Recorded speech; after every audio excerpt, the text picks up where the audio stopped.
The warning letter. The first sign of trouble came in the form of a neatly folded letter taped to my gate.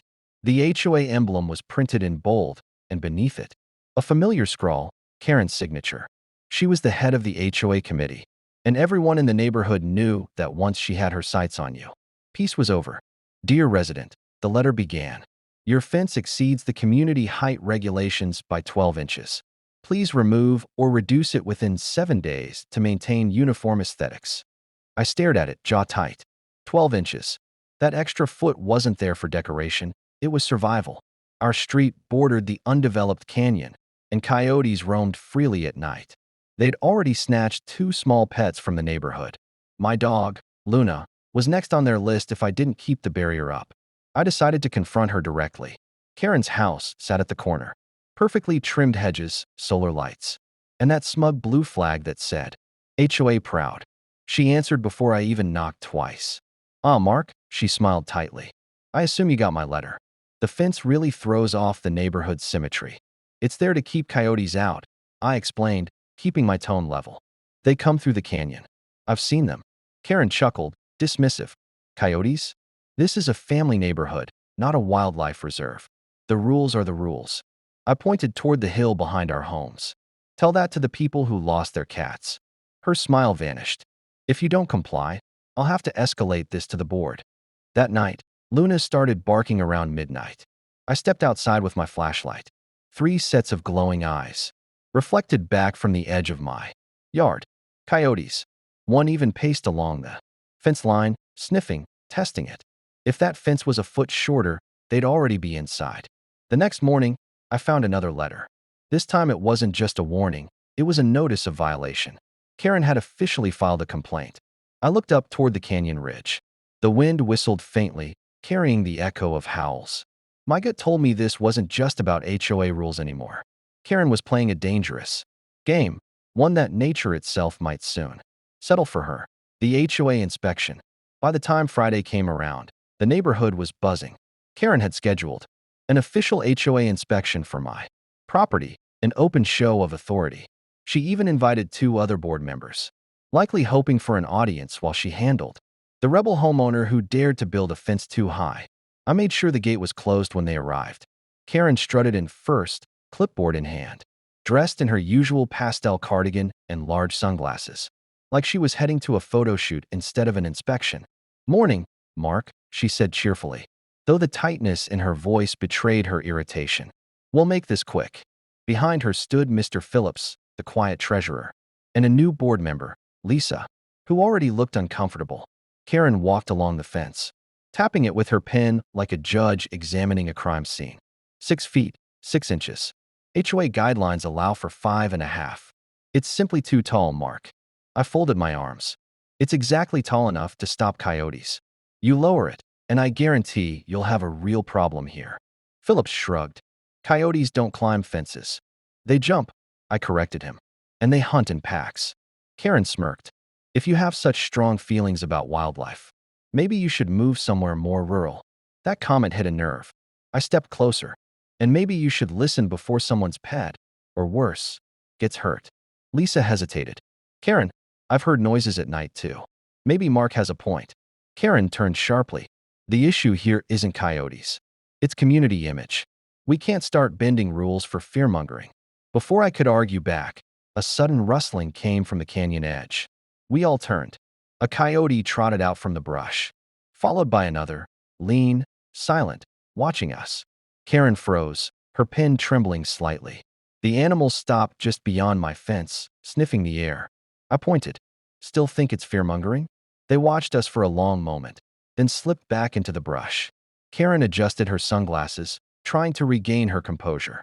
Regardless, she said stiffly, you'll receive an official order to modify the fence. 2 weeks' notice. As they left, Lisa gave me a worried glance. Be careful, Mark, she whispered. I think you're right about the coyotes. That night, I stayed up late, scanning the fence with a flashlight. Luna wouldn't stop pacing. At 2:47 a.m., I heard scratching, deep, persistent, and right against the wood. The coyotes weren't testing the fence anymore. They were trying to break in. The night they came, I barely slept that night. The sound of claws scraping against the fence echoed in my mind long after it stopped. By morning, I went outside and found fresh dirt and paw prints at the base of the boards, several of them. The coyotes had been digging, testing for weak spots. Luna followed me, sniffing the ground nervously. I reinforced the lower panels with metal mesh and extra nails. It wouldn't hold forever, but it would buy me time.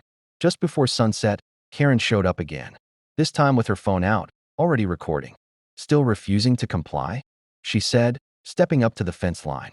I'll have to submit video proof to the HOA board. This is a violation of community standards. I kept my voice calm.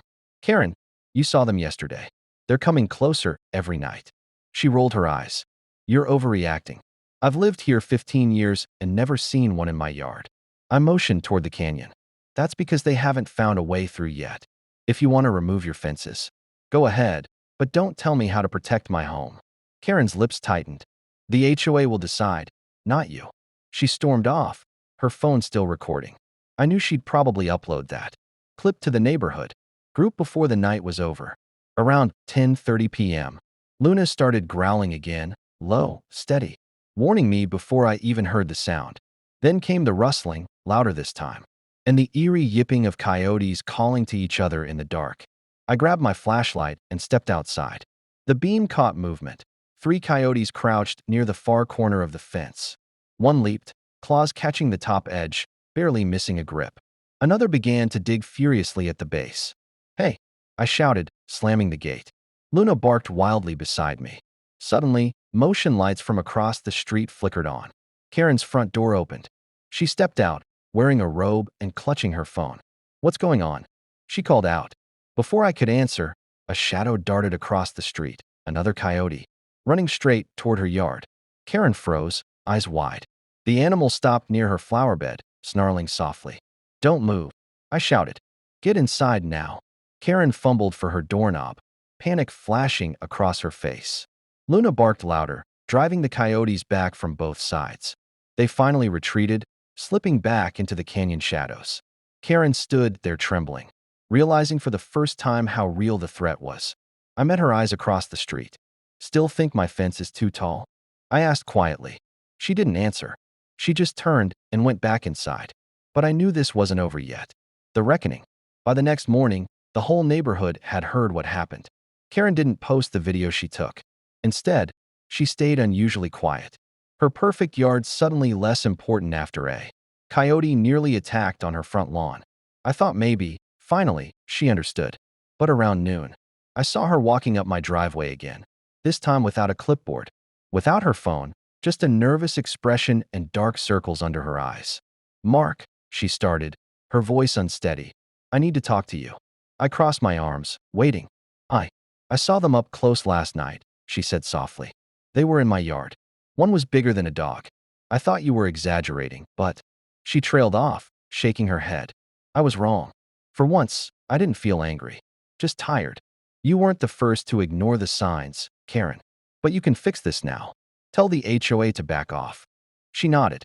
I already called an emergency board meeting this morning. We're suspending fence height enforcement until further notice.